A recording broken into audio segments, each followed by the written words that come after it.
we're on our way to go get some apples at Turk's. You probably don't know that.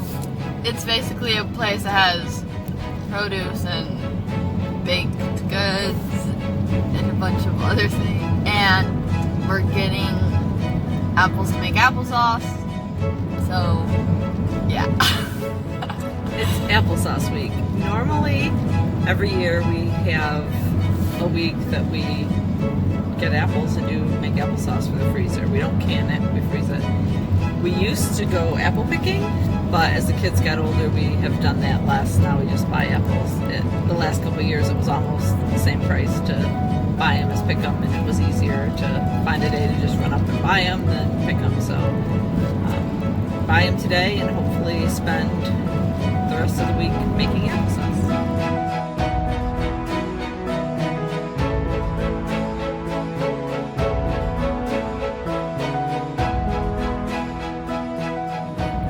So, I'm homeschooled, so I just bring my school with me wherever we go if I don't have it finished, and I don't have it finished today, so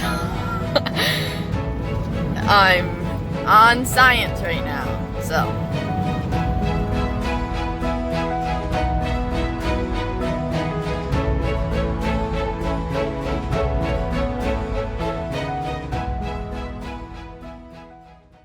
So, today is applesauce day number 1. So we'll try to take you through the process a little bit and see how it goes.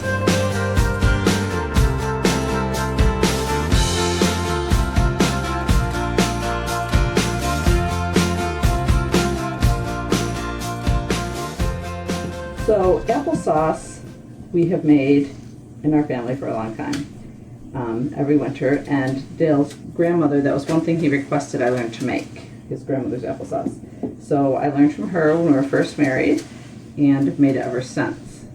So we used to do when the kids were younger, about 3 bushels a year, and now we are down to, we do a bushel and a half, depends on the time we have in the season.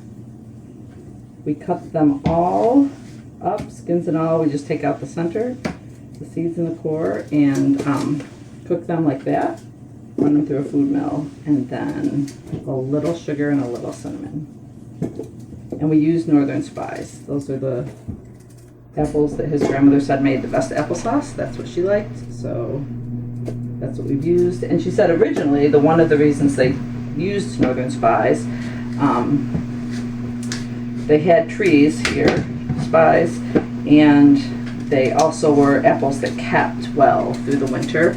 So if they didn't get to use them right away because they were busy in the fall with farm chores, they could still keep the apples and make the applesauce later. And Dale's grandfather, when I first learned to make it, he was always the one that helped me cut up the apples. So that was kind of our thing we did together.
After the food mill, we're left with sauce, and this is all that's left of the peels from that first pot. So And then we put sugar and cinnamon in it to taste. You can put however, we don't measure. We put some in, taste test it, put some in. When it's warm, it doesn't taste as sweet as when it is thawed and fresh. We freeze it. So you don't want to oversweeten it when you are making it, because it will definitely be sweeter when you thaw it and eat it. I'm assuming that would be the same for canning, but we don't can it, so I'm not sure on that. And this is half of a bushel of applesauce ready for the freezer. Just let it cool a little bit before we put it in, so the freezer isn't cooling it and freezing it. Save a little energy that way.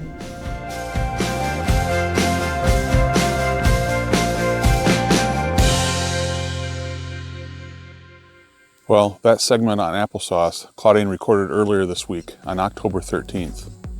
It got me to thinking about a blog post I wrote a number of years ago about the first time we took our kids apple picking. I still had a copy of that blog post, so I dug it out. And wouldn't you know, I wrote it on October 13th, 2005. Although I don't have any photos from that day, we've got some photos from some other years we went apple picking. I'll show those here while I read this blog post. I titled it, "How Many Apples Did You Pick?" Homemade applesauce. Yum. My grandmother had the best recipe for homemade applesauce that I've ever tasted. Plenty of cinnamon and sugar for that sweet tooth my grandfather and I have always had. I can remember many years watching and often helping my grandparents wash, cut up, and grind apples by hand in the old food mill. That crazy looking metal pot with a screen-like bottom and the handle you manually spun until you felt like your arm would fall off. By the time I got married, it had long been the only applesauce I would eat, unless there was an absolute emergency and I had to settle for store-bought. I insisted my wife learn how to make it, and thankfully God kept my grandmother alive long enough for my wife to copy down many of her recipes, the applesauce being just one of many. And she learned the art of creating each one with a special touch and taste that only Grandma had mastered. God really blessed me with this woman. Well, what started out as a treasured recipe to make my grandmother's applesauce for me turned into God's careful plan to prepare my wife and I for a needed food stock for our middle daughter. You see, our second oldest, Shannon, was born with cystic fibrosis and has to take enzymes with every meal she eats, whether a small snack or a full feast. The only thing these enzymes can be placed in, for a child as young as she to agreeably swallow, is some type of fruit, because any other food will cause the enzymes to begin breaking down the food before they are ingested and reach the stomach. Yes, I said fruit. And of all the things the doctors could have suggested we use for the carrier of her enzymes, the first item they mentioned almost every time was applesauce. See how God planned that all out? Tell me anyone can suggest that was a coincidence. To make a long story short, we began to make large quantities of applesauce annually. It's a tradition, you might say, and one we have passed on to several of our friends. Much of it gets used each year by us, mostly Shannon, but we also have extra to pass out to friends and family. There almost isn't a dinner that we go to, be it a church, family holidays, parties at friends' houses, etc., that my wife's applesauce isn't asked for. This year, however, my wife decided we should begin adding a new step to our family tradition. She decided we should pick the apples ourselves instead of purchasing them from a local produce seller that has them trucked in each year. She spent some time looking for the right orchard. It had to be one that grew the right apples, Northern Spies, or their applesauce just wouldn't be correct. But eventually, she found one we could drive to. I then took off a vacation day from work this past Tuesday, packed my 3 giggling children and expectant wife, due in January with our 4th, into the minivan and headed out on a short journey. Arriving at our destination, the weather looked as though it was going to cooperate. It wasn't too cool, and the rain, which had been drizzling on and off for several days, lifted to just a faint mist. We exited the van, and after being picked up by a John Deere Gator by the owner and whisked out to the section of spies in his orchard, a ride which my girls enjoyed, we set about picking 3 bushels in bags provided. It was an adventure I'll not soon forget. More giggling ensued, little hands reaching at every round object in sight, ripe or not, on the branches that they could get to, and shouts of "I've got another one" echoed, so that I thought everyone living close by would soon be coming to see what all the commotion was. After instructing our oldest 2, Brianna and Shannon, to only pick the larger fruit and let the others stay to grow longer, it did not take long to fill our quota, load the bags into the Gator, and head back to the parking lot. I lifted the girls into the back, told my wife to sit in the front seat with the owner, and I enjoyed a leisurely stroll back on foot by myself. As I walked back, I thought of my grandmother and what she might be saying that day. I'm sure she would have enjoyed seeing all the fun my family was having picking those apples to make her applesauce. I can imagine her laughing and asking each one, "How many apples did you pick?" It's funny how the simple things in life become the most treasured.